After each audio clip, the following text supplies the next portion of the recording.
Jean is going to join on Zoom. Sorry? I think Jean is going to join on the Zoom. She's going to join on Zoom. Oh, yeah. No. Thought she was drunk. Oh, Tathagata. Hello. Hi. How's it going? Small. When do I get to see some writing? Hopefully next month. Good, good.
No, I'll move.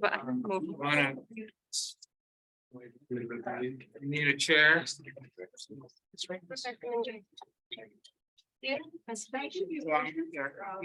I don't know, and I write his songs with an event which Always. we've been waiting for a long time, Yeah. but I'm glad we started this. Kris is one of our latest one of our as the point of our discussion. Kris, of course, needs no introduction to this audience, but I will nevertheless say a few words for the purposes of those online. We have in our midst a brilliant transnational historian, and he's renowned for taking up pressing themes and imaginatively recasting them anew. Despite conceptual, spatial, and temporal shifts in his scholarly trajectory, Kris has maintained a consistent and long-standing interest in recasting the epistemologies of comparative global and transnational history. His work challenges epistemologies underpinning the study of not just history, but also global humanities.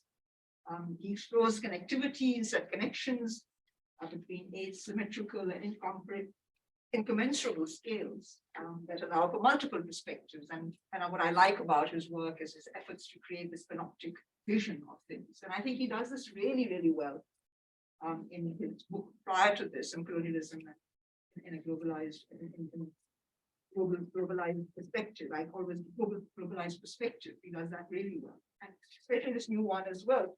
But his first book was on Emin Roy, where he redefined really the study of transnational intellectual history that I think has had an extraordinary impact on the field. His second book is a treat, Age of Entanglement, in which he showed, largely responding to a thematic in South Asian history about the derivative nature of colonial or rather nationalist discourse, in which I think that was playing on your mind when you wrote that book. And he showed that the interaction between German and Indian intellectuals was more than equal. And far from being a derivative discourse, the Germans and others took as much from Indian intellectuals as Indians took from them.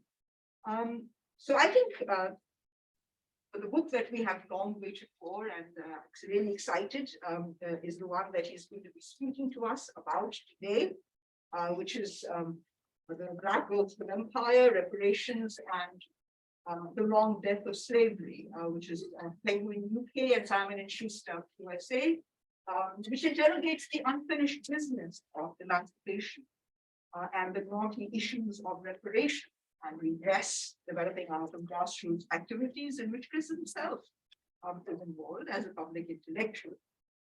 And so I really want to say that it's a delight, and the book is already doing extremely well. It's set up for prizes. And what is more for me personally is what a terrific read it is. Congratulations. Thank you. This is the Center for South Asian and Emotion Studies for a book talk. Thank you.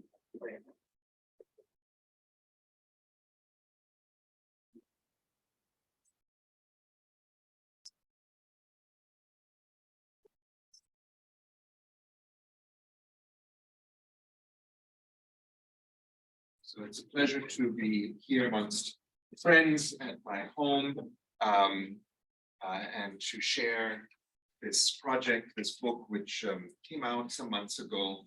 And it's a special delight to do some readings from the book and talk a little bit between these readings about the direction of the research.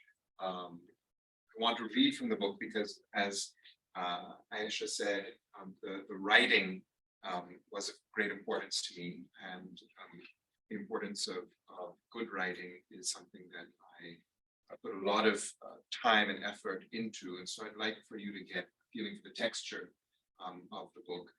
And also, before I start, just as always, such a sincere and profound note of gratitude to Aisha, who has been a mentor and a supporter and a visionary.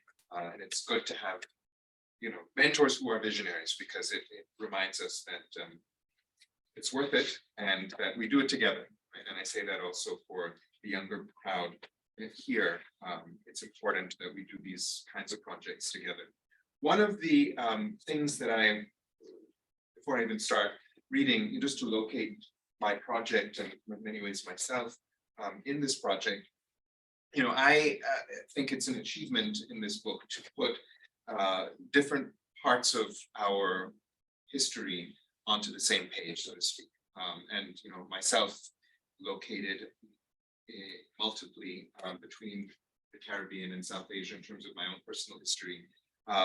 It's a very important and personal project to begin to see emerge in between two book covers, a story that can weave together parts of the world that, still up until this day are seen methodologically, conceptually, even in terms of, scope and scale as belonging to different worlds. And that has a lot to do, that's not actually the case, that's simply the residue of old thinking. And so I, in this kind of transnational project, am endeavoring to think outside of these area studies policies. So let me just begin some reading and some discussion, and I'll speak for 40 minutes, 45 minutes, and then we'll have time for a conversation. The Bahamas, place of my birth, is a Caribbean nation state of some 700 islands and keys located extending like vertebrae along the southern rim of the Sargasso Sea. Andros Island, the largest of the chain, is surrounded by tidal flats, coral reefs, karst formations, and lime muds along its rugged coasts. Atlantic waters undulate and crash at its shores, but they also penetrate into its pine-covered and craggy interior, burrowing deep cylindrical holes into the carbonate bedrock of the landscape. The island itself is pockmarked and eaten through by the alien sea. The last time I visited Andros, I was seeking to fill a void, a hole in my family history. The island taught me something important about the presence inside voids and my relationship to them. The void is the most succinct encapsulation of Atlantic slavery and its ongoing afterlife. 500 years of racial slavery designated African descended peoples as devoid of human value. It stripped them of their personal and family names, obliterated their kinship ties, and assigned them a market price as atomized pieces of human property. Slavery swallowed millions of Africans into the bellies of ships, enumerated and inventoried them, transported them across the seas, and smacked them out into slave markets across the Americas and Europe. It was an incalculably traumatic system of genocide, tearing families apart and alienating people from their own sense of themselves, forcing them to reconstruct life, joy, and family again and again. Slavery constituted a centuries-long war against African peoples, and the emancipations, the acts meant to end slavery, in fact, extended the war forward in time. Voids are complex because they are nothing at all, and yet everything at once. Inside the void, Black people reconstituted life, kin, and community amid the terrorization and destruction of slavery and the plantation regime. They created new art and meaning in and beyond the whole of the ship and the void of the slave price. The enslaved rebelled and fled, tended to their ancestors, and fed and nourished their children. They saved money, organized political movements and strikes, and constructed communities of mutual care and succor. They loved, they celebrated and rejoiced, and made space for their own liberation from within slavery's trap. I began my trip on the northern Andros coast of the Bahamas, in a town where my ancestors participated in the establishment of a free Black village in the aftermath of Britain's abolition of maritime trafficking and enslaved people in 1807. Free villages sprang up across many of the British Caribbean islands, especially after Britain's abolition of plantation slavery in 1838, as Black people remade their communities in the wake of slavery. At the village of Mastic Point, Alexander Bain, a mixed-race son of a large-scale white slave owner, established one of many Bain towns in which he apportioned plots of land to the freed people, some of whom were rescued directly from slave ships.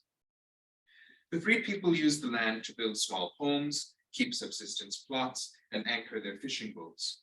In the post-slavery period, the people of Mastic Point were buffeted by the currents of oppression and re-enslavement that continued after and because of emancipation.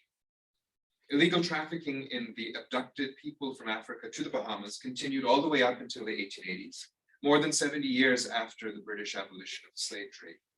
Throughout the late 19th century, the Bahamian coast served as an important port for global human trafficking. Portuguese and Spanish ships, alongside ships from Baltimore and Boston, moored themselves along the shoals as the first point of entry into the slave markets of the Caribbean. From the Bahamian carapace, slaving vessels sailed farther on to Mississippi Cotton Kingdom, to the sugar island of Cuba, and to the coffee plantations of Brazil.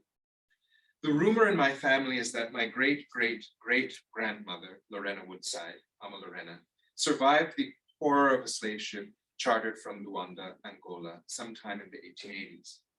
The story is full of voids, as I don't know where in the Western or Central Africa she was kidnapped from, or how she ended up in Mastic Point to make a life with other people descended from African captives. She married a Black seaman named Ezekiel. Lorena died at age 19 after giving birth to her second child. I came to Andros because these meager details beckoned me. I consulted birth and marriage registries. I met with the distant family members and traveled between villages along the northern coast. And what I encountered was not historical detail, but historical void. None of the elder villagers I met remembered Lorena because she had passed away a generation before the oldest among them was born. My family's history of slavery traces in its gaps the obliteration of kinship ties committed by the weapon of slave ships. Before I departed Andros, a friend took me to one of the island's blue folds. These are deep columns of water that descend into the limestone bedrock.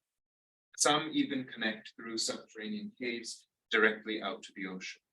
Standing at the edge of this blue hole, I noticed the pool's darkness and stillness, making the surface into a perfect mirror for the surrounding pine trees and the intense blue sky. It looked like a portal or a channel into the unknown and the submarine. On the edge of that geological enigma, I reflected on how my encounter with the void of my family's history had some relationship with the experience of peering into this hole. When it comes to histories that arise from the trauma of Atlantic slavery, voids and negations indicate both absence and some other obscure, submerged presence that calls to be known. As I walked around the pool, I felt compelled to tend to something, cross over into something, attune myself to what could not be seen but was present nonetheless. It struck me that this was, in a way, like our relationship to history itself, history filled with assorted unknowns and unclaimed experiences that call out from the voids. And keep an ear out for a mention of the blue hole at the end of my reading and presentation. Historians have focused understandably on the narratives of the abolition of slavery, a story of endings. Highly respected historical schools, perhaps most associated with the work of Seymour Drescher, highlight the efforts of white abolitionists across the Atlantic and the anti-slavery campaigns they waged. In Drescher's view, European and Euro-American abolitionist sentiment and political commitment from the late 1700s to the early 1900s represent what he calls global achievements, providing the architecture for present-day ideas of human rights.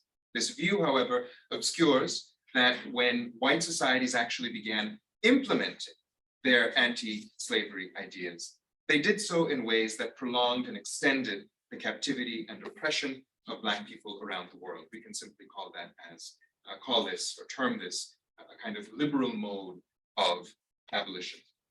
The politicians, administrators, and social elites who implemented emancipation established a historical manual for how to, in fact, breach human rights.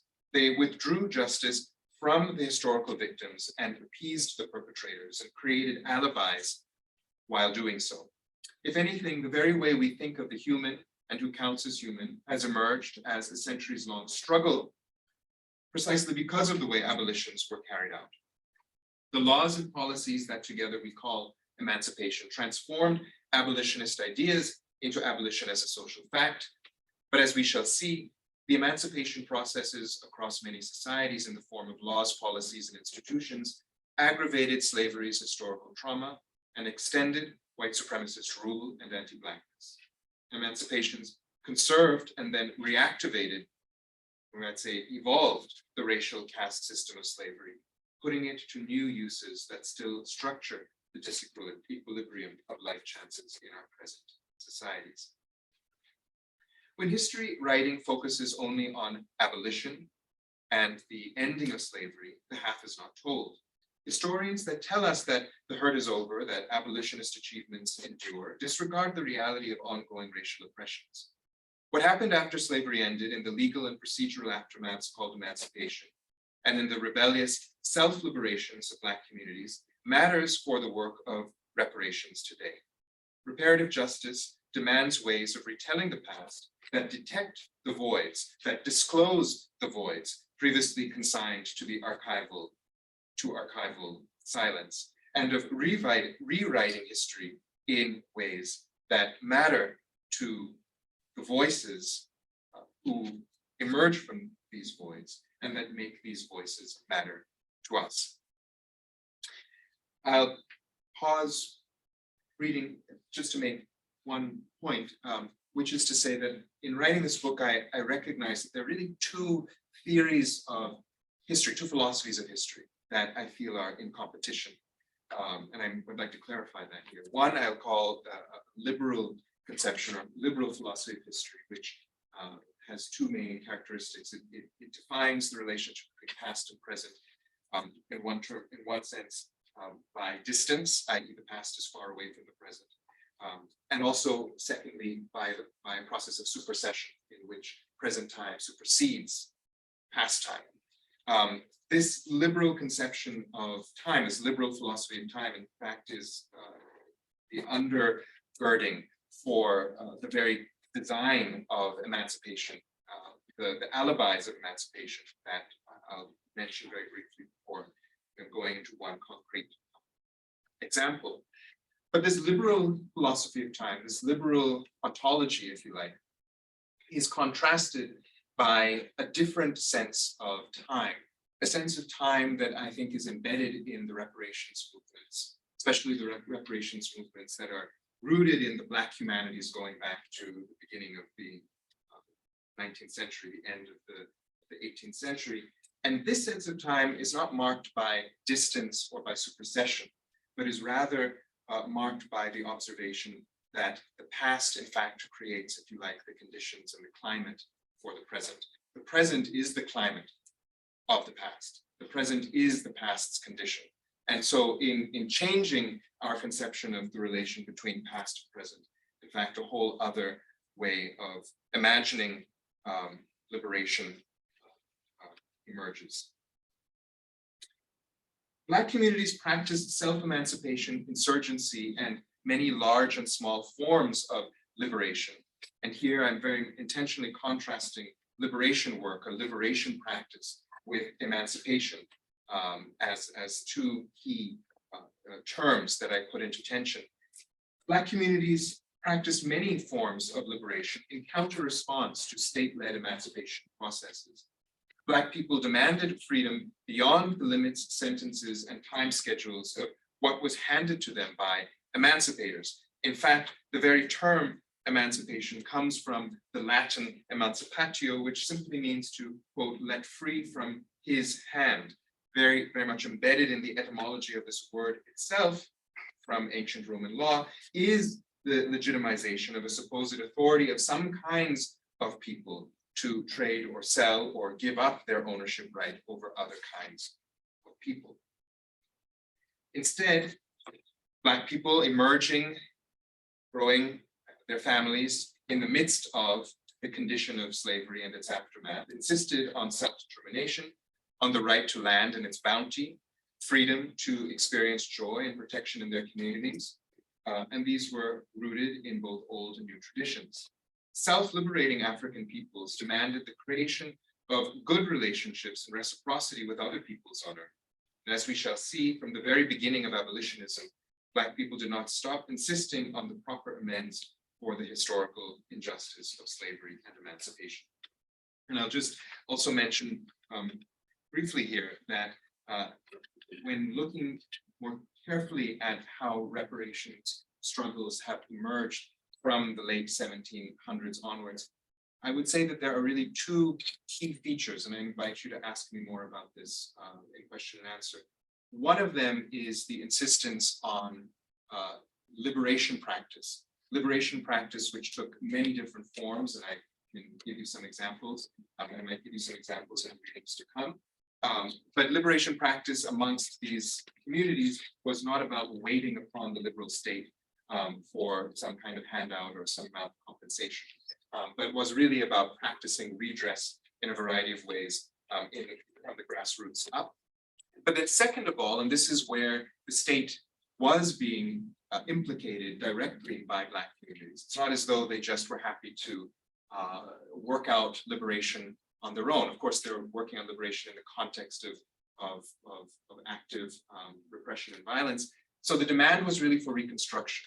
And those are really the 2 points, I think, important takeaways for what reparation struggle is about in the past as it is today. On the one hand, it's the work of liberation. On the other hand, it is the demand for reconstruction, which is a radical demand, a revolutionary demand of policy, law, but frankly of social order.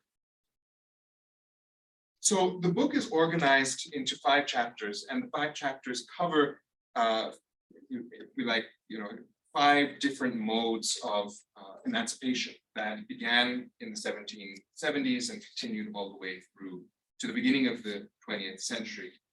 These modes of emancipation also developed in a kind of chronological process that spread over time. So beginning in fact, North America with what were called the gradual emancipations. For example, in Pennsylvania in 1780, a mode of emancipation was developed that involved the end of slavery in name, but its ongoing manifestation in practice. especially through the creation of the indenture system. This then spread and was innovated upon during the aftermath of the Haitian Revolution. Beginning in the 1820s, Haiti, as we all know, was lodged with a huge reparations debt, an indemnity that was used partly to pay reparations to French slave owners, but more significantly to pay a kind of collective reparation to the French state. That was an innovation, this mode of reparations for slave owners, monetary reparations for slave owners. The third moment comes in the 1830s in the British Empire, in which reparations to slave owners, as a part and parcel of the emancipation process, is expanded, extended, and extended in time as well. Here, the equivalent of about $200 billion was distributed to slave owners in the 1830s and the 1840s, creating a debt legacy which lasted for the British state until 2015. What the British state did in the 1830s set a very important precedent called the Compensated Emancipation Precedent, which was then implemented by other European empires throughout the 1850s and 60s. So here the Dutch, the Danish, the Swedish, French, all carried out compensated emancipations, and then compensated emancipations would return later in Cuba and Brazil in the 1870s and the 1880s. The next step comes in the 1860s with the innovation in the United States in the context of the Civil War. Here, reparations were not paid in cash to slave owners, except in the case of Washington, D.C. There, President Lincoln was directly influenced by the British model.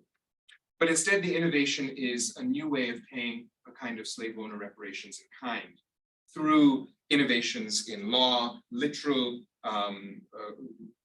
reconstructions of the Constitution in ways that that privileged white property ownership, that were conducive to Black incarceration, and then even looking beyond the innovation of constitutional rewriting, the 13th, 14th, and 15th Amendments, which we can talk about in more detail, we might think of the return of lands to American Southern slave owners in the aftermath of the Civil War, after the death of Lincoln, and the rise of the Jim Crow era as forms of reparations in kind to the slaveholding classes. And then finally, we have we have the emancipations that expanded across Africa, and that's an important part of this book, is drawing in the context of the continent of Africa, as well as what was happening in Asia, in British India, in Hong Kong, in Burma, in which emancipation came to be entangled very closely with conquest. Here, and I'm going to read a section about this, the British carried out something that they called the Indian emancipations, very much referring to an innovation of policy that emerged in the 1840s in India, very much in the aftermath of the end of West Indian slavery. And over the course of the 1860s, 70s, 80s, 90s, into the turn of the 20th century, the British very explicitly said that they were carrying out Indian emancipations in Africa. We'll get a sense of what the Indian emancipations involved. So in the interest of time, I think what I'll do is skip to that section and then read a little bit about the Indian emancipations before concluding with a final note about reparations, and we can have discussion. History is the study of social currents that flow across time and the search for signals that tell us about the interdependence between those currents. This study of emancipation processes and of the voids that they created has moved from the Caribbean to the mainland Americas, to Europe and back. All these processes, whether gradual, retroactive, compensated, or wartime, comprise developments that also circulated across coastal and mainland Africa.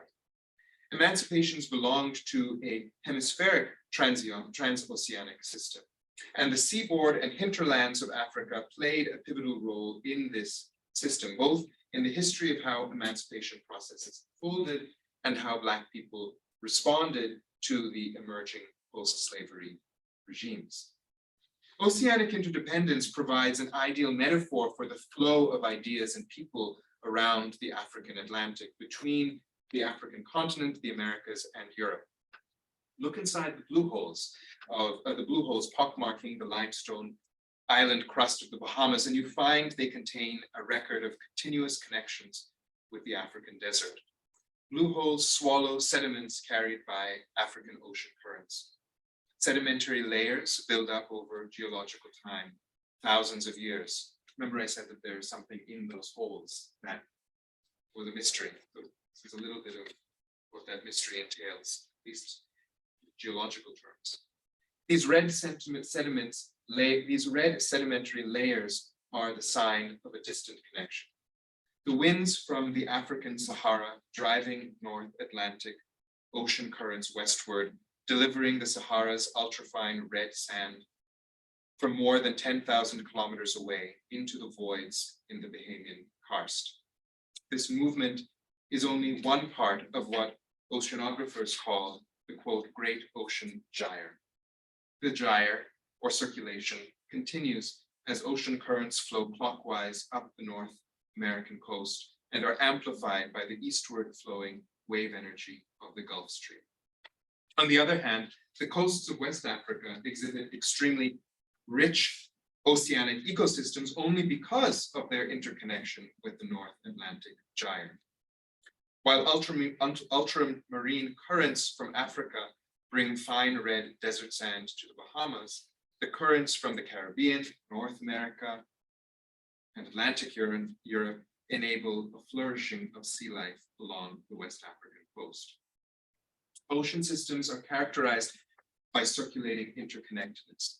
We can apply this insight from environmental history to the realm of human history.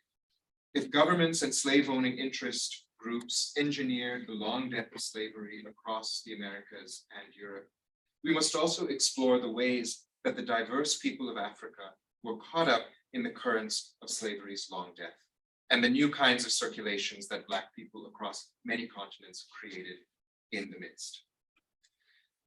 Each of the four sequences of emancipation in Africa, in fact, had a contemporary corollary in the Americas.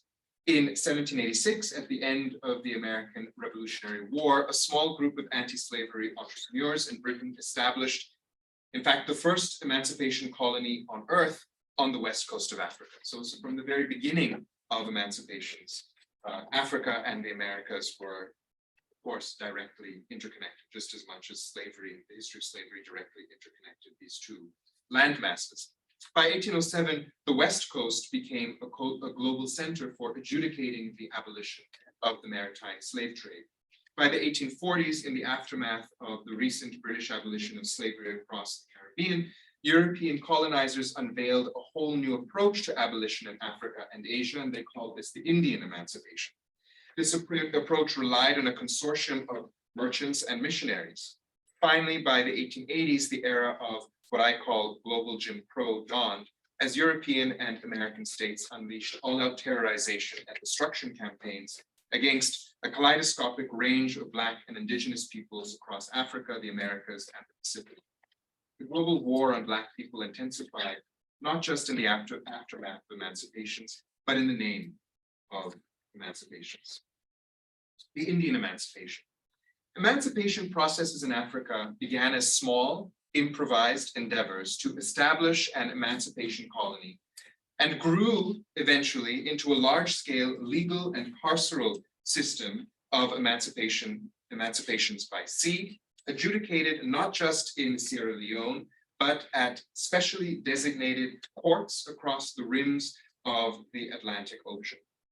The abolition of slavery across the British plantation colonies, 1833 to 1838, transformed Britain into a conscience leader of anti-slavery campaigns on the world stage.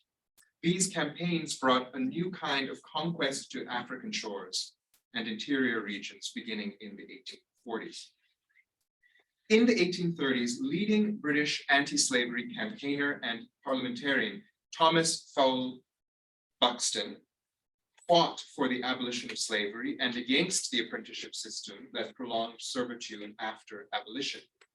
Already by 1839, in his famous tract, The African Slave Trade, Buxton sought to redirect the target of mainstream anti-slavery in Britain from the West Indian planters and their counterparts in the American South to the state of civilization in Africa and the ongoing practice of enslavement there. The problem, he insisted, was not with the European and American systems of racism and colonialism, but with the moral standing, with the hearts of African people.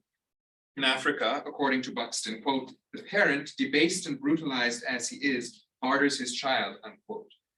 Quote, the African trades in the enslaved to appease his, quote, accustomed gratifications, unquote. And Africa, which he personified in the feminine, is, quote, bound in the chains of the grossest ignorance. She is a party to the most savage superstition, unquote. The patriarchal and sexual innuendo at work in Buxton's fantasy of Africa and his association of African societies with monstrosity and chaos were, of course, common stock at the time, as they have been for centuries. Buxton worked from a well-established racial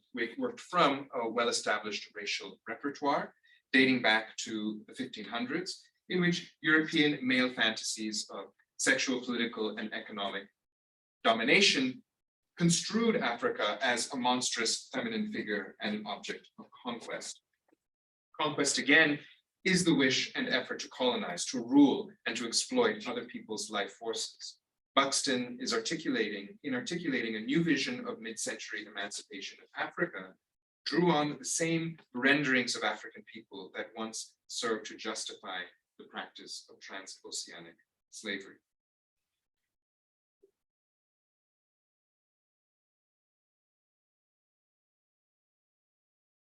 In the 1840s, Buxton, a man of action, set to work with colleagues to open this new era of emancipation colonization. He foresaw the heightening of European, quote unquote, intercourse and quote unquote penetration in Africa under the aegis of anti-slavery. He helped found the Society for the Extinction of the Slave Trade and for the Cultivation of Africa in 1839, again, the year after West Indian emancipation ended. In 1841, he sponsored a colonial expedition of 3 steamships and eventually 303 white and black travelers to the Niger Valley. In 1841, in May, the expeditionary group disembarked near Lagos and entered the lands of the Abo and Ida people.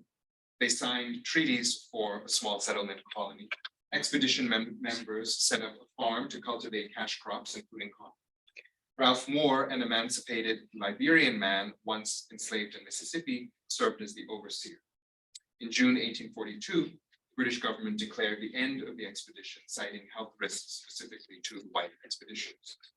Surprisingly, the most immediate outcome of this new period of triumphant British overseas anti-slavery activity manifested first in British India. In April 1843, the East India Company promulgated Act 5, officially abolishing the, quote, legal status of slavery. British India officials, some close to Thomas Buxton, argued that slavery in India would only be eradicated, quote unquote, naturally, over time and through the expansion of, quote, British legal commerce. So here they are articulating a different set of principles than would apply to white slave owners in their own colonies who benefited from a reparations payment and for whom market redress, market compensation was seen as the lever to end slavery. Here, it wasn't the market that would end slavery. It had to be moral improvement.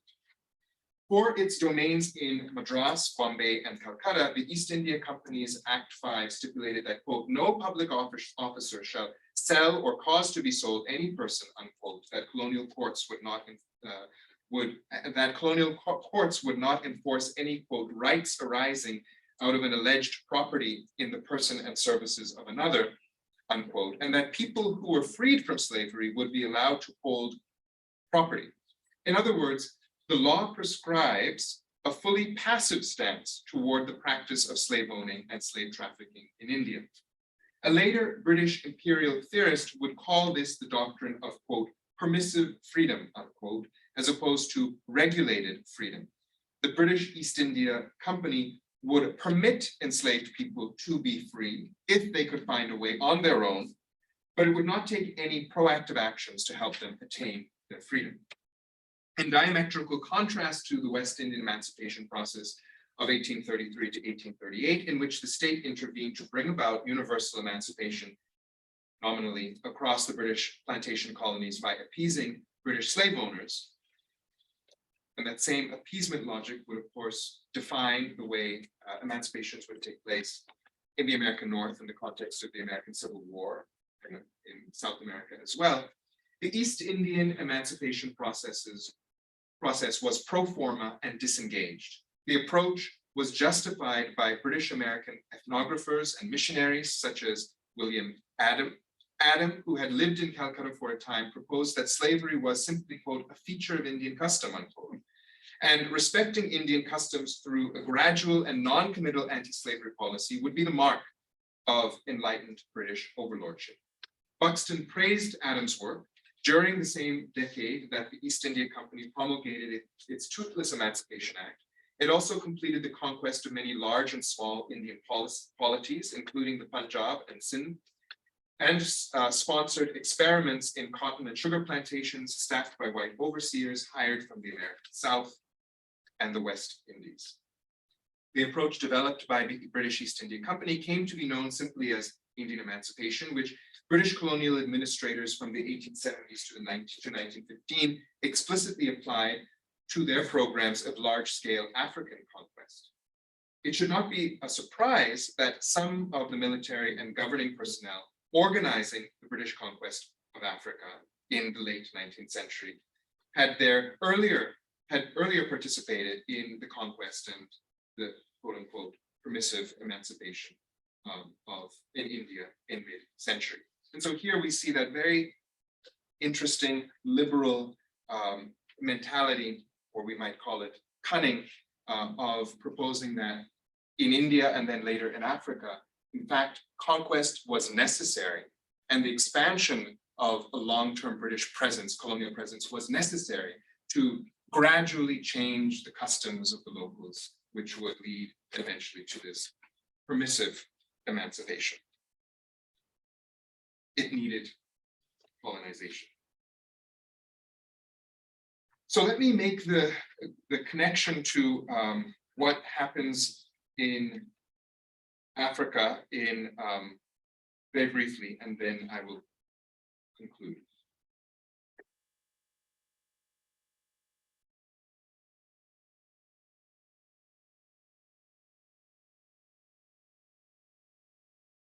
In July 1874, the British established an official colony in present-day Ghana, the Gold Coast Protectorate. This is called at the time the Gold Coast Protectorate. And in December, Governor George Strachan issued a proclamation to all African kings and chiefs now under British authority that the buying, selling, and pawning of persons was prohibited. Strachan implemented the so-called Indian Emancipation that we were just hearing about. He wrote to the King of the Gold Coast, quote, "It is right that I should tell you distinctly that if you desire the Queen's protection, you must do as she wishes, and she orders, and as she orders. I will only say that without the Queen's money and troops, you would have been slaves of a bloodthirsty people. The Queen has paid a great price for your freedom," unquote. However, when it came to regulating the end of slave trafficking and slave owning, the British government introduced only this permissive freedom for the enslaved. The number of children imported into the Gold Coast Protectorate onto Asante-owned palm plantations went up during the first years of British conquest. In 1876, Abina, an enslaved African girl in Salt Pond near Accra, ran away from her enslaver, Kwamina Edo. This is the work of a well-known historian, Getz, who I'm referencing here. when Edo tried to re-enslave Abina, she obtained assistance from a local lawyer to open a court case. The Indian emancipation in the Gold Coast of 1874 made the case possible. However, during the trial, Magistrate William Melton accepted Edo's testimony that Abina had been purchased as one of his wives, not as one of the enslaved. Melton returned Abina to Edo and thereby consigned her back into slavery.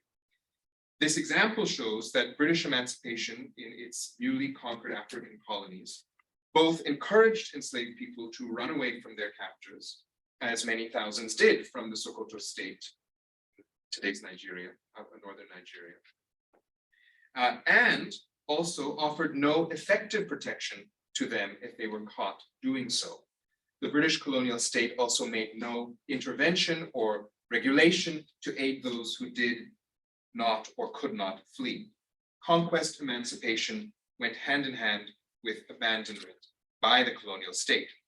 The clear connection between emancipation policies and conquest is evident in the writings and policies of Frederick Lugard, the most influential colonial administrator and colonial mercenary of British East Africa, and eventually the governor of British Nigeria from 1912 to 1919. Lugard's Rise of Our East African Empire from 1893 provides a theory of conquest emancipations across Africa.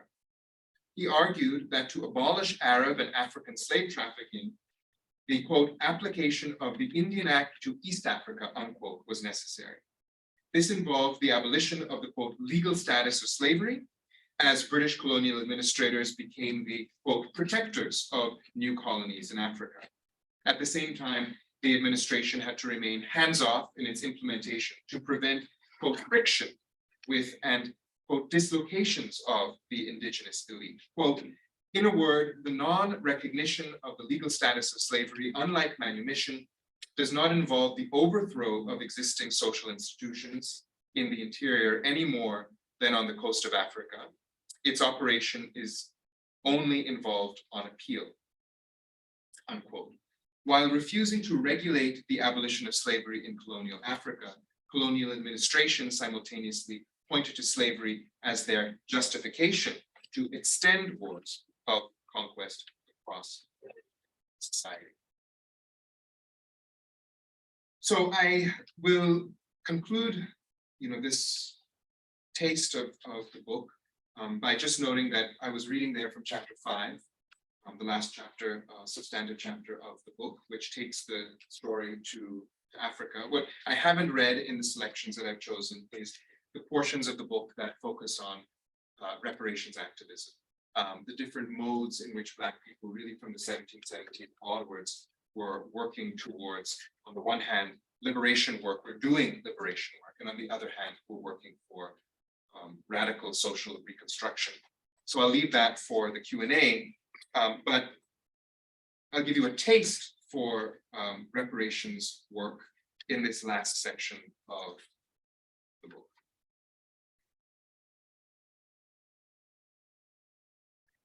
For Black communities, Emancipation Day celebrations are times of festival when people share large-scale gatherings, jubilantly take up public space, parade in the streets, and picnic. During the 19th century, in the period of the recurring wave of emancipations across the shores of the Atlantic,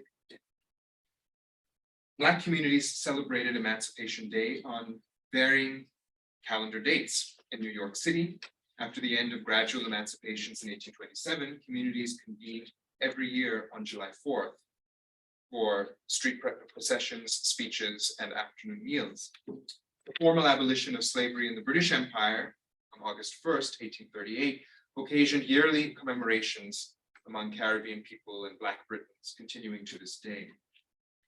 Rooted in the long-standing migration links between African communities in New England and the British Caribbean, Black people across New England adopted August 1st as the date for their own emancipation celebrations well into the 1880s. Black communities in Washington, D.C. commemorated Emancipation Day on May 12th after Lincoln's compensated general manumission of 1862. And New Year's Day became a Black holiday for decades after the Emancipation Proclamation of January 1st, 1863. Living amid this long death of slavery, Black communities have and continue to find significance in the celebration of Emancipation Day. The occasion provides a moment to reflect on the sheer power of Black communities to create joy together in the hold of slave ships, in the enclosures of plantations, in the midst of state-sanctioned dirty wars against Black personhood.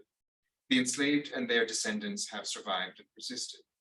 Black people continue creating despite the emancipationist attempts to ghostline their creativity, the term I defined earlier in the book. Feel free to ask me.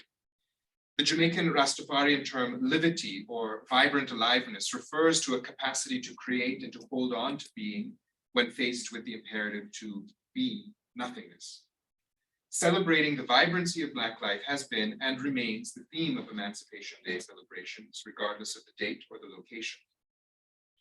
Erna Broadbear, the Jamaican philosopher, novelist, and sociologist, observed in her oral histories from the 1970s with elderly rural people in the island's parish of St. Catherine, quote, "It was what happened during slavery and the celebration of the end of slavery that was most consistently real to them, even at the remove of many generations.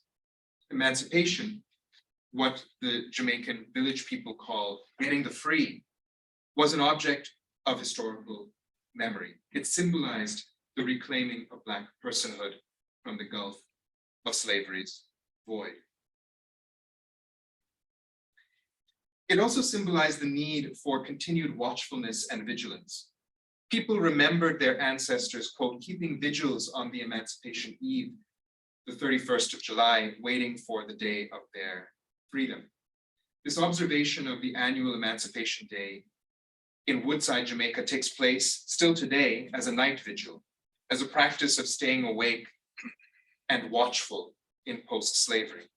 As Broadbear observes, quote, "Who could follow the lead of a state which announces the end of slavery, but requires the freed to give 40 hours per week to the old massa?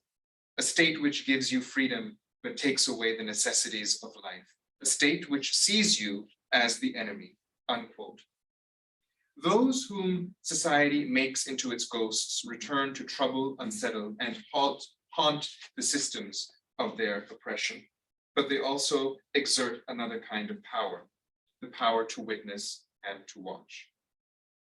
Each year in the Jamaican village of Woodside, high up in the Cockpit Mountains, Erna Broadbear organizes a reenactment of Emancipation Day.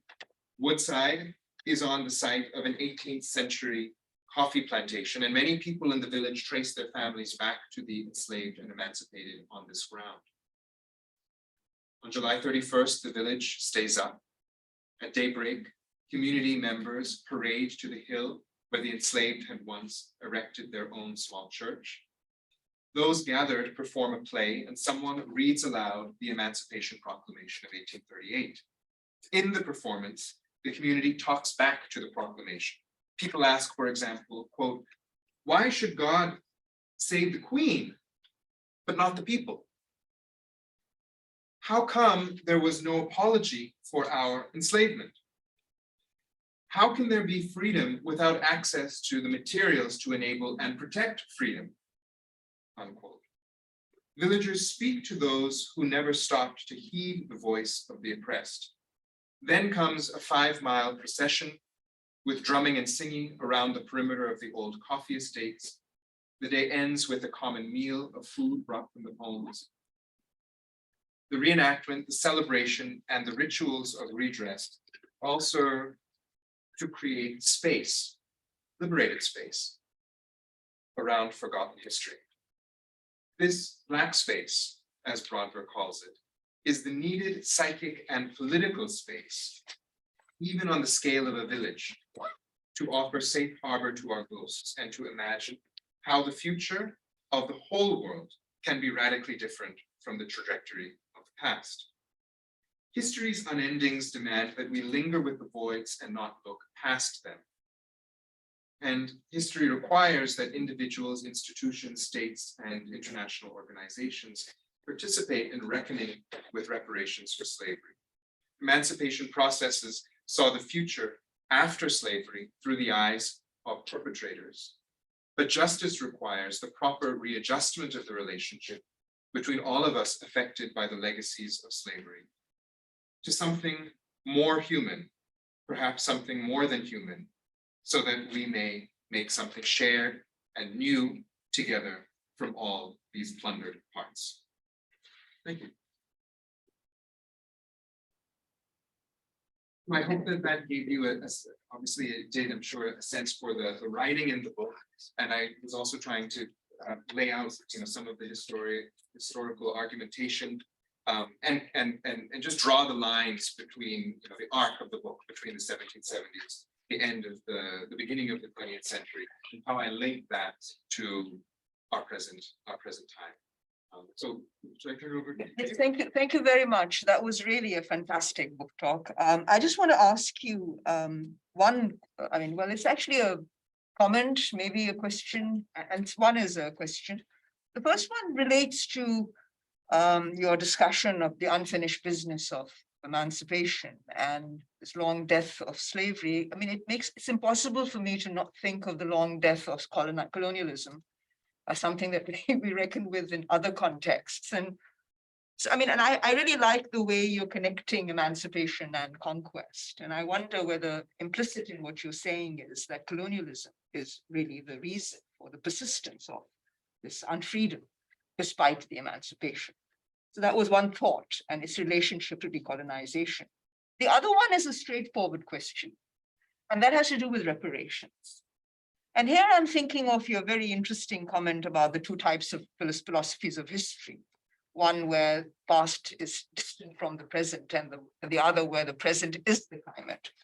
And so I want to use that for your reparations point, because when, there are two ways of responding to reparations. One is, pay for past sins, and the other is to change your attitude climatically for the future. Could you elaborate on that? And also the first point, which I think is implicit, but I just wondered. Great, yes. I have something I want to say on both of those. So in terms of colonialism, I agree with you that what we're talking about here is a different conception of historical time that emerges actually through the history of colonialism and has come to be reflected on by post-colonial thinkers. And I will just say that I think this is perhaps the great contribution of post-colonial humanities, which is to articulate a different theory of time. And it's continually, in fact, the post-colonial humanities is continually coming up against and battling with the entrenched liberal humanities. Right. The liberal humanities, of course, are bound by a conception of event, distance, and supersession. I mean, events, history is a series of events. These events are located at distance, and that one event supersedes the other. I mean, these are the key building blocks, I would say, of the epistemology of liberal humanities, which in fact, structures the university. And what post-colonial humanities do is disrupt, interrupt, and intervene in that entrenched regime and assert precisely the point that I was making before, that in fact, if you like, the past is the climate for the present. The past is the ongoing condition of the present, and therefore distance is not a salient parameter with which to think through social questions. That poses a number of very important problems and conundra.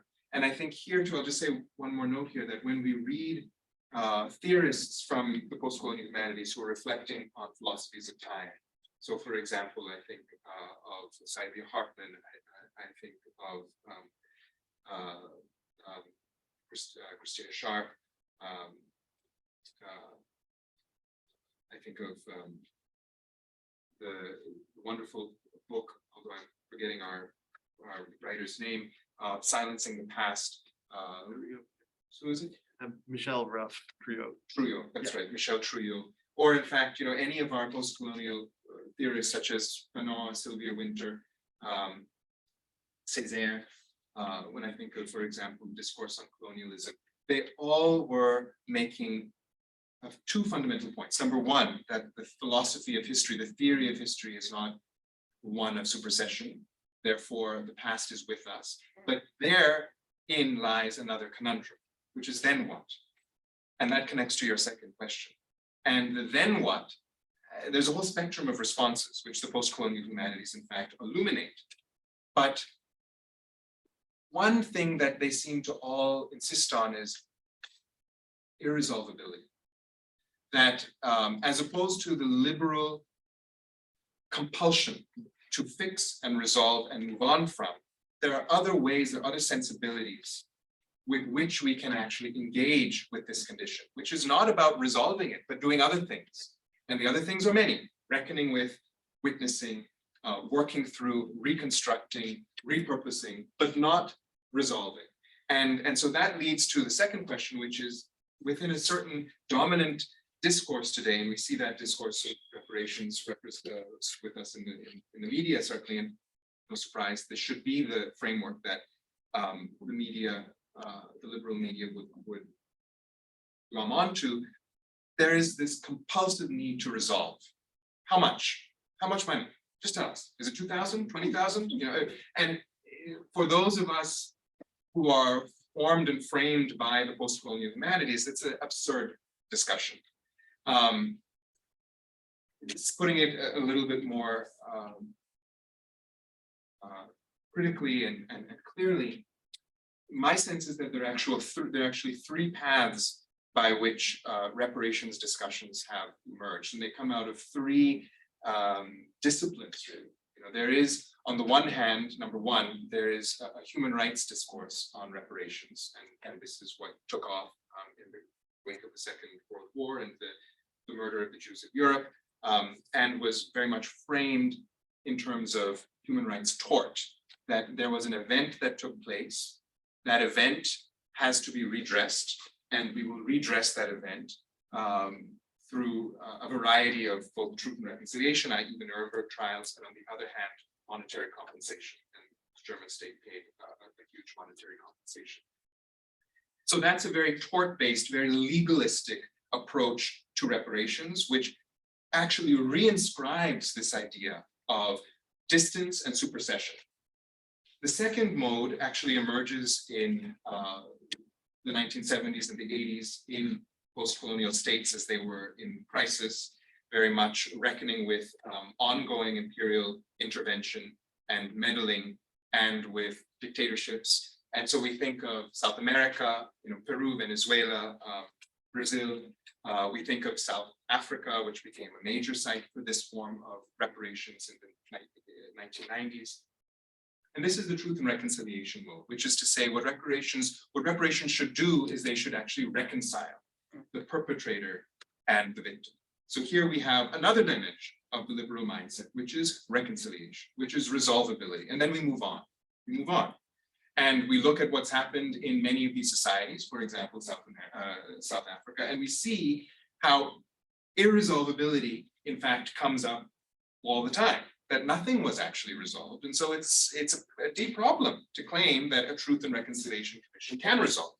So the third mode of reparations, which is in fact, I think, the one that post-colonial humanities scholar activists are pursuing, is the one that emphasizes and insists upon radical reconstruction, and also simultaneously on liberation work at the grassroots. On one side, reparations is not about waiting upon the arbiter or the magistrate. It is a doing, not a waiting. And on the other hand, when having conversations about reparations, these have to be unapologetically impossible conversations to have. It's not about how much, it's about how to reconstruct the world. That's the conversation. And how to change our minds, how to transform ourselves in our societies. It feels like a daunting question, a daunting set of questions, and for some it's a very tiring, very tiring conversation to have. But it's only if our mindsets are imprisoned that to actually try to invent something new in the face of something irresolvable. It's only in that context, if we have imprisoned minds, that should be tiring. Otherwise, it should be our only hope, right? I mean, when we look at the climate crisis, we look at the debt crisis, we look at the violence in post-colonial nation states, including thinking of America as a post-colonial nation state. The irresolvability is in our face, but for the post-colonial humanities, I don't think that's a destabilizing or debilitating challenge. That in fact is the beginning of our work. That's where the post-colonial humanities have always begun from that point. So I think, yes, irresolvability is key to this project. Thank you. Thank you very much. Please, I mean, and can we monitor, There is a question. you speak up a little bit, and The question is from Sophia Costa. They say, thank you for your insightful talk. You started it describing the void you experienced when trying to collect data for your book. Could you please add further insight on how you have confronted this void, both through research methods and other forms of work? That's a wonderful question. And I think about that a lot. And it goes to this theme of our work in the humanities amidst colonialism, what it is to be a humanities scholar. If my task is not to resolve the voids in my own family history, but to find a way of relating to them, then in fact, the ways of relating to these voids are part and parcel of my work. And so what that has meant for me is to, number one, embrace and become curious about the very sites in which there is no archive. I mean, as opposed to thinking of my work, which would be a different mode of historical research, as getting on a plane and going to the British Library, or I've done that, and one has to do that as a historian because there is information there, but there is also information that is available in the very places where the voids live. And to give you some examples, as a historian, to be spending time with my distant relatives by the 5th and 6th generation, and simply being in their presence, that is a form of doing my work as a humanities scholar. Being aware of my own, I think this is maybe the best answer I can give, and I'll keep it short because there are other questions. But being aware of my own responses to what the lack in my own family history brings up. Becoming sensitive to what that does in me, what that does at an embodied level in me, what that does at a cognitive level, at a mental level, at a psychic level. There's information there. There's tremendous information that's there. The information is not there because something is revealed or something has been obtained or a hole has been filled. The information actually emerges because of the lack itself. Putting myself in relationship to what I cannot know, to what I cannot solve, as long as I am reflective about what I'm after, what I'm experiencing, what I'm feeling, why am I feeling that? What is speaking to me? There's deep information there for the humanities practitioner. And it's precisely that kind of, if I can call it, information that I think we need to bring forth, because that's the information that actually interrupts and disrupts this compulsive liberal fixation on the one hand, visibility, resolution, distance, and moving on. So I'll leave it there, and I'll just say that in terms of like a practice, what I've discovered in this book, but what I'm discovering more and more in my work is I'm a part of this work, you know, and you saw it at the very beginning. I'll also say, you know, sharing with a group of writers and some of you young writers who are thinking about your own research and your own methods. It was very hard for me to write that first section, you know, to put myself in the story. As a historian, I don't know, I've never been trained on how to do that. In fact, it feels very difficult to write in the first person, and even odd kind of imposter syndrome. There's everything that comes with doing something new for the first time. But I will say that it took time to find my voice there, and this book needed that voice, absolutely, because there's something powerful in the kind of reflection, the inner space, if you like, that opens up, the inner archive that became available. Yeah, so I'll leave it there. Do you want to go, Rich? Okay, thank you. I'll be brief. Thank you so much for the wonderful. Can you speak up a little bit so that we Sure. can So record? I just have two questions. You gave us a flavor of how joy and celebration is manifesting in Black communities presently.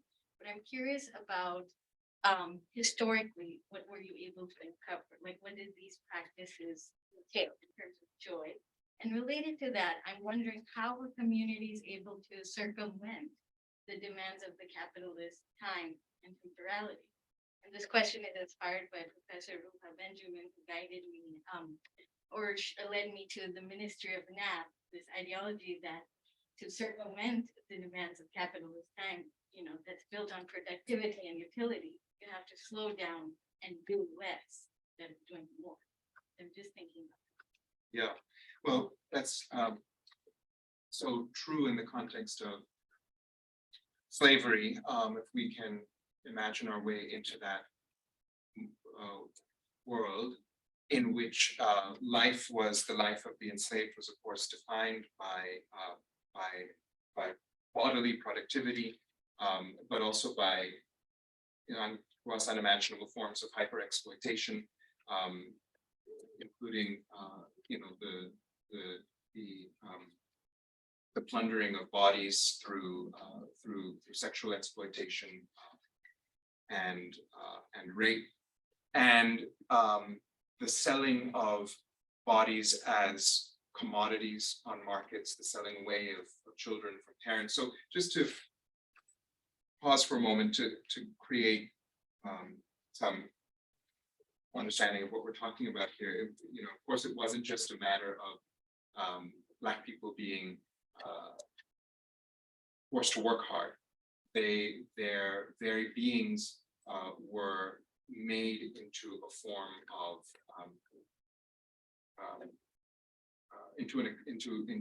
into property that from which value was being extracted in the most heinous and extreme ways.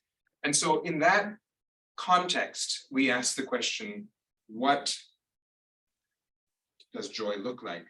And you know, I've written another essay about this recently, about what I call the metaphors of freedom in the plantation complex. And here I draw again a contrast between, on the one hand, liberal metaphors of freedom or liberal metaphors of joy, which are often metaphors that involve license, being able to use your citizenship, your gender privilege, your freedom of time to do X, Y, or Z, or often to do X, Y, or Z to someone else. In fact, that's a very liberal conception of what joy involves, consuming others or other people's things. But what could joy look like under the conditions that I've just outlined? And it's interesting to observe that on the one, that first of all, that Black communities talked about and experienced joy from within this context in ways that were out of line with these liberal conceptions. Concretely, this involved, for example, the forming of Black churches, Black places of worship, in which these Black churches became sites for mutual aid, for mutual love, for celebration, we know that Black communities also stealed away and fled plantations, often at night. And during these nighttime celebrations or nighttime gatherings, it was often African indigenous traditions, which often involved libation, drumming, calling, invoking the ancestors, invoking the being of other beings that are not human. That was part of the joy making that they experienced. Later on, we might think, for example, in the 1830s, of the joy that Black people experienced in, and even before the 1830s, in running away. You know, running away to what would have been the question, but one can imagine great joy, ecstasy, in fleeing the plantation and marooning, or fleeing the plantation and starting what were called the village systems, including the free village that I was mentioning in terms of my fourth grade grandmother. So that would be a sense of joy. And in these villages, it was often communal tending of land, the collective tending of the land's bounty that was important, and that drove the community. That's where the joy came from. It wasn't, of course, defined by property ownership, private property ownership. If we think of the 1880s and 1890s, well, really turn of the 20th century, I'll mention two more examples. One is, there's a section in the book in which I talk about a novel called Blake. And Blake is this beautiful, powerful novel by Martin Delany. He wrote it in the 1850s. He's an American novelist, philosopher, and politician. And Blake is really a novel about joy. It has many of these elements that I spoke about. There's the running away. There is the creating of maroon communities. There is the discovery of family members who had been sold away. I can imagine that great joy. After having been freed or after manumission. But then there's also this joy that he mentions at the end of the book of what he calls creating Africa together, A-F-R-A-K-A. It's the joy in the novel, self-emancipated people who stream to Cuba in the novel and create this new society, which they call Africa, which is somehow halfway between the Americas and Africa, and has all of these people with broken histories, fractal histories, to use Erna Brodber's language, who come together and are just at the beginning of a process of creating something new that they don't even know what it will become. So that's a kind of joy as well. And then the final joy that comes to me in reference to your question is convening, gathering in ways that actually work against all the reigning institutions and orders of the world. So for example, in 1901, when in London, Pan-Africanists gather around a South African woman named Anne Kinloch, who drew them all together from the United States, from the Caribbean, from Europe, from parts of Africa. And in 1901, they gathered to talk about solidarity. There was power and there was great joy that you can see in the image of the people gathered there. And I highlight in that story, especially that it was a woman who convened that. And it would be interesting to look at the central role of women in creating communities of freedom, of liberation, and of joy in each of those kind of vignettes that I've mentioned. So I think that's a great question, and in answering it, I felt the importance of clarifying that in imagining what joy could look like, it's also very important for us to note that joy has no need to look like liberal joy. It had no need to be associated with license and with a kind of citizen's freedom, because that was not available. And in fact, license all too often may be the source of some kind of joy for some, but of course, as we know, for for abuses and pain for those with less power. So.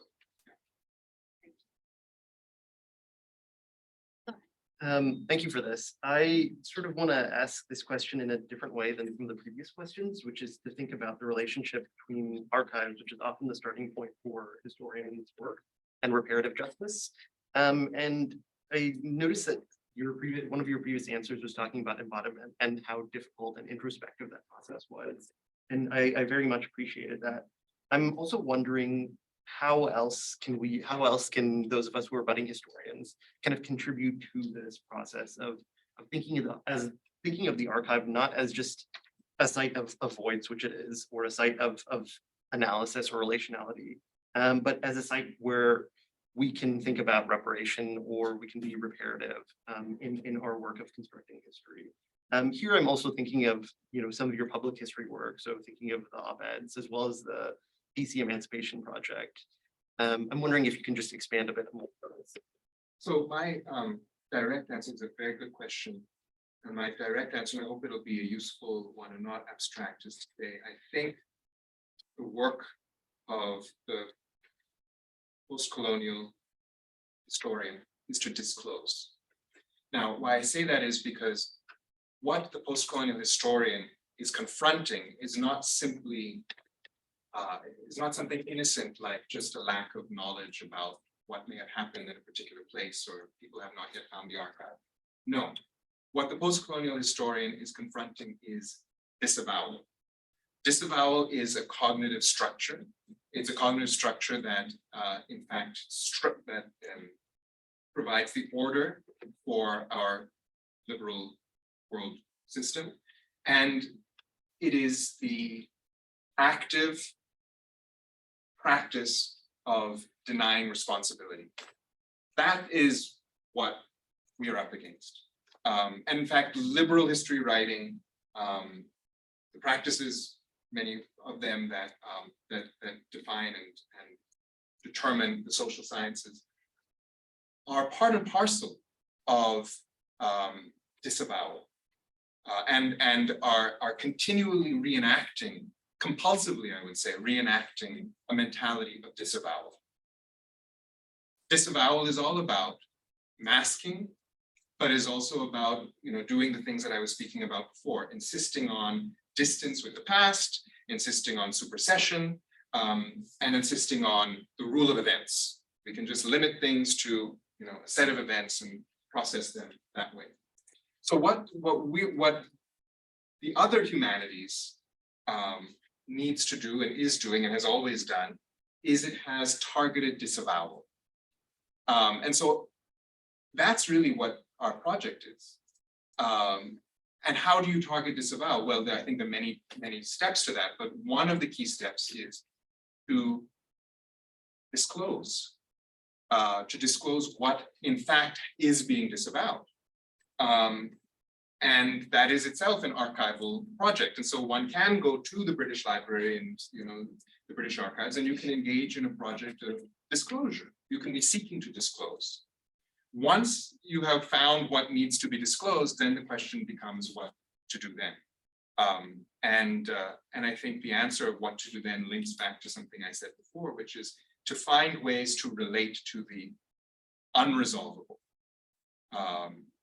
What we're disclosing is the fact that we live in an ongoing condition of colonial violence. And if that is the case, if the problem is with the climate, if the problem is the climate, if the problem is the conditions that structure our world, it's not about finding the solution, but it's about finding new ways to illuminate that and illuminate the ways that we can relate in a radical way to that reality, which is the radical reality of our present world. So that's what I see as where the rubber hits the road. I'm trying to be much more concrete now and less in some ways poetic, but I think that's our project. Thank you. Thank you for the talk, Professor Manjapra. I was wondering, about the question of India. How do we begin the dialogue of reparations for a society which has had a tradition of hierarchies, which is very integral to it? for instance, indentured labor, bonded labor, household servants, so there have been all kinds of hierarchies which were also promoted by the indigenous customs. And on parallel to that is a conversation about Dalit history, which does not talk about any kind of reparation. So how do we begin the dialogue there when we're talking about when the world is opening up to the idea of reparations from the colonizers, and in the social media, the only popular name that keeps popping is the Kohinoor. So I'm trying to like, how do we pitch ourselves in this conversation? I come back to, I think it's yes, such a timely question. Disclosure. What I mean here is that Dalit communities are already enacting liberation. They have long been and continue to do liberation work. And they also contain and hold visions of reconstruction. The question is, why are those visions so hard to hear in academics contexts? That's the only question. Why are those visions so hard to disclose within academic context, let alone public discussion? But one can think of Dalit communities as a very important location for this. But you could think of indigenous communities of South Asia. You can think of Black South Asia, by which I mean the descendants of those who came to South Asia through slavery, and who have, through the racial and caste system, like the cities, continued to be marked as other, as a racial and caste other. One can think, of course, of the ways that communities, Muslim community, the Christian community, in a fascist state like India today, are today enacting forms of liberation work. So the question is how to disclose that and make it salient to the fields of history writing and to public discussion. The short answer being that reparations work is already happening. It's always already happening. What is needed is a change of our mentality to see it and to think with it and to think through it and to ask its questions, which are not questions about majorities and minorities, which are not questions about nation states, which are not questions about the distance between the distant time and the present, and which are certainly not questions about what can be resolved and through what current political instrumentation. Those are not the questions. There are a whole set of other questions that we simply aren't tuned into. And the more that we enter this 21st century, that's what I'm sensing, the more that those of us in the humanities are being called to stand in the space of the irresolvable and to stand up for what seems impossible, what simply must be stated and imagined. Because the very systems around us are, as we're seeing, reenacting in deeper and deeper ways these compulsive colonial kind of logics, racial and colonial and caste logics, and I think what we've seen in South Asia, in India in particular, over the course of these past years is not out of line with other South Asian nation states. It's not out of line with in fact post-colonial nation states on a global scale. It's almost as though what is taking place at the political level in the post-colonial world, in the formal state level, provides a very important foil and an important relief for the work that grassroots activists on one hand and scholar activists on the other are being continually called to practice and to articulate. And so here one could take this into a conversation around scholar activism. And certainly my own work has moved and will continue to contribute to scholar activism. But I do believe that this is a very important call for this 21st century.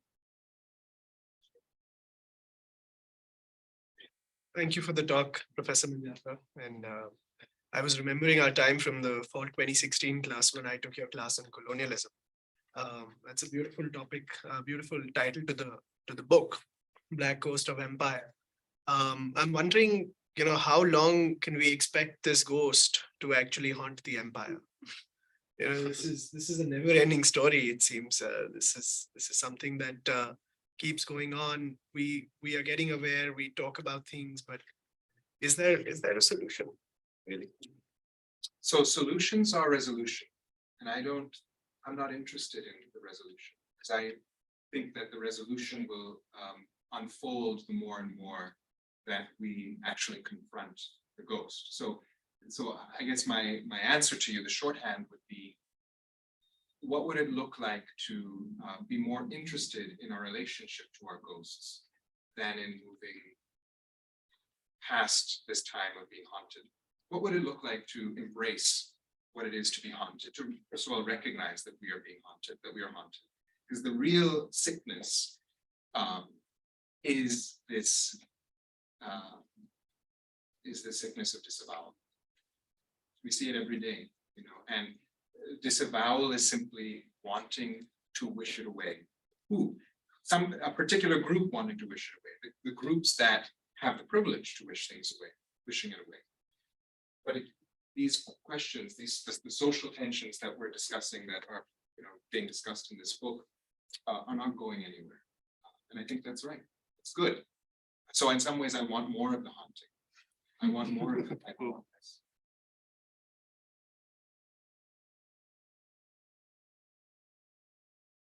Anyone else? This issue of resolution, I'm sure you're familiar with Frank Anker Schmidt's book, Aesthetic Politics, where he sort of argues that the entire tradition of Western philosophy is about these irresolvable resolutions. So I would recommend that for those who are thinking about why resolutions may not be the best thing, or certainly not the stuff of history, the kind of history that Kris is proposing, and which I support. Thank you very much for this excellent talk.